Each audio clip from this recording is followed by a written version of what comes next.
رجب المرجب کو کاتب قرآن، کاتب وحی، امیر المسلمین، خال المسلمین،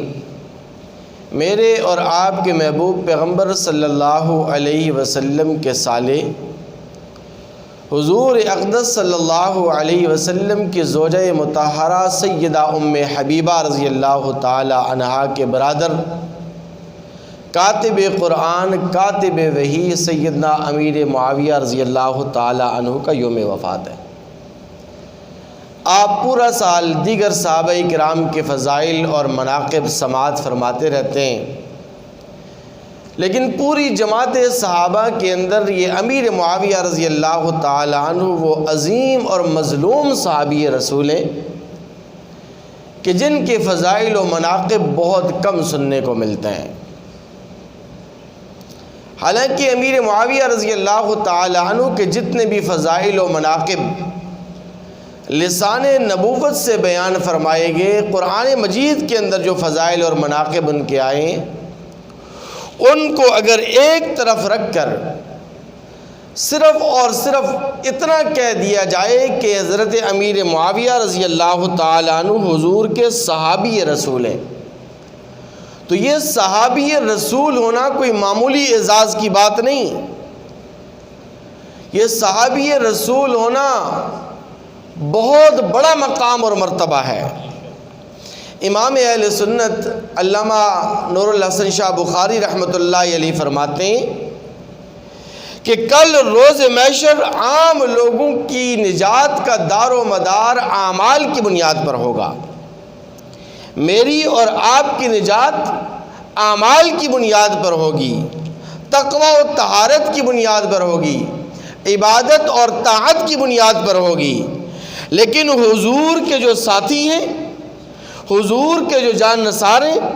حضور کے جو وفا شعار ہیں، حضور کے جو صحابہ کرام رضوان اللہ تعالی علیہم اجمعین ہیں، ان کے اعمال سے بحث نہیں کی جائے گی، بلکہ حضور اکرم صلی اللہ علیہ وسلم کی دوستی دیکھی جائے گی۔ اللہ تبارک و تعالی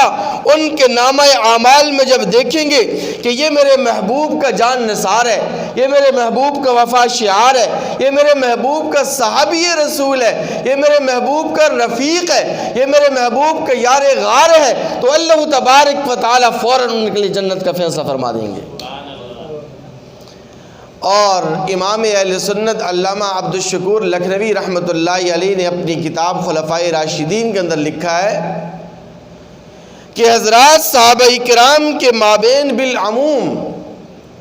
اور بالخصوص حضرت امیر معاویہ اور حضرت علی رضی اللہ تعالی عنہ کے درمیان جتنے بھی مشاجرات اور اختلافات پیش آئیں، ان کے باوجود پوری امت مسلمہ کا اس بات پر اتفاق ہے، پوری امت مسلمہ اس بات پر متفق ہے کہ الصحابۃ کلہم عدول، کے صحابہ سارے کے سارے عادل ہیں، صحابہ سارے کے سارے متقی و پرہیزگار ہیں، صحابہ سارے کے سارے جنتی ہیں، اور صحابہ کرام وہ عظیم شخصیات ہیں کہ جنہیں دنیا کے اندر اللہ تبارک و تعالیٰ کے رضا نامے کا سرٹیفکیٹ ان الفاظ کے اندر ملا ہے کہ رضی اللہ عنہم ورضوا عنہ، اللہ ان سے راضی، وہ اللہ سے راضی۔ خواہ عظمت کے لحاظ سے اسے سیدنا ابو بکر صدیق رضی اللہ تعالیٰ عنہ کہا جائے، یا وہ وحشی بن حرب کہ جس نے امیر حمزہ رضی اللہ تعالیٰ عنہ کو بے دردی کے ساتھ شہید کیا، وہ جب مسلمان ہوئے، دائرہ اسلام میں داخل ہوئے، حضور کی مجلس میں تشریف لاتے تو آقا صرف اتنا فرماتے کہ وحشی بن حرب تم میری آنکھوں کے سامنے مت بیٹھا کر، اس لیے کہ میں جب تجھے دیکھتا ہوں تو مجھے اپنے محبوب چچا امیر حمزہ کی شہادت یاد آ جاتی ہے، تو میرے پیٹھ پیچھے بیٹھ جایا کر، آنکھوں سے اوجھل ہو کے بیٹھ جایا کر۔ لیکن چونکہ سیدنا وحشی بن حرب رضی اللہ تعالی عنہ مسلمان ہوئے، دائرہ اسلام کے اندر داخل ہوئے، حضور اکرم صلی اللہ علیہ وسلم کے صحابی بنے، حضور اکرم صلی اللہ علیہ وسلم کی صحبت اختیار کی، اب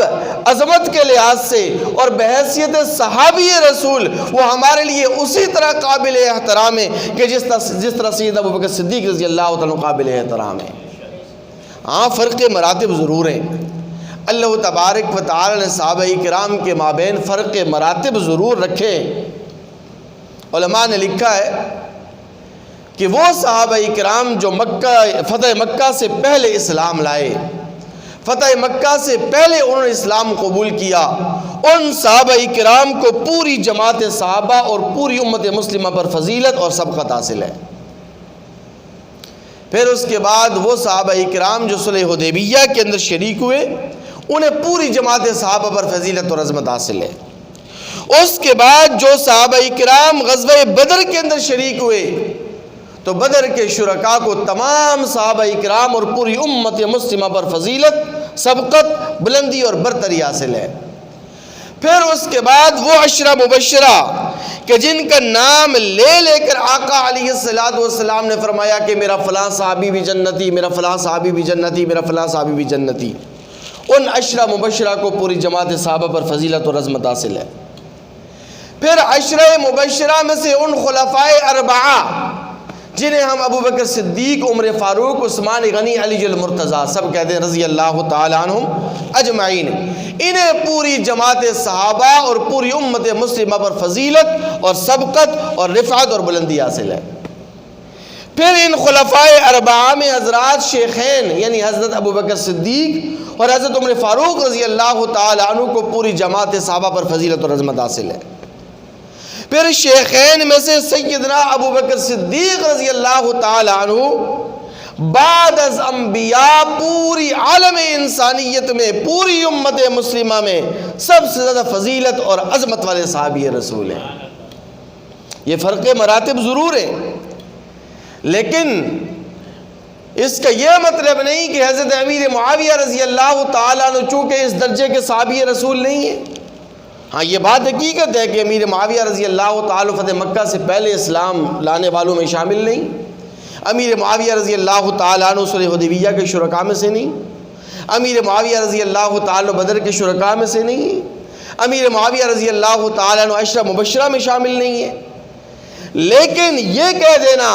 کہ چونکہ امیر معاویہ رضی اللہ تعالیٰ عنہ اس اعلیٰ درجے کے صحابی رسول نہیں ہیں، اس لیے اب ان پر تنقید کی جا سکتی ہے، ان پر اعتراض کیا جا سکتا ہے، اور معاذ اللہ ان پر تبرہ کیا جا سکتا ہے، ان پر تنقید کی جا سکتی ہے، ہرگز اس کی اجازت نہیں دی جا سکتی۔ کیوں؟ اس لیے کہ امیر معاویہ رضی اللہ تعالی عنہ نے عمرۃ القضاء کے موقع پر اسلام قبول کیا، اور اسلام قبول کرنے کے بعد وہ آقا علیہ السلام کی جماعت صحابہ میں شامل ہوئے، اور جماعت صحابہ میں ایک ممتاز، منفرد اور ایک بلند و بالا مقام اور مرتبہ حاصل کیا۔ آقا علیہ السلام کے ساتھ کئی غزوات کے اندر انہوں نے حصہ لیا۔ اب جب یہ صحابی رسول بن گئے، حضور اکرم صلی اللہ علیہ وسلم کی صحبت میں آگے اور کاتب قرآن بن گئے، کاتب وحی بن گئے، تو اب جس طرح سیدنا ابو بکر صدیق رضی اللہ تعالی عنہ پر تنقید جائز نہیں، یعنی خلاصہ کلام یہ ہے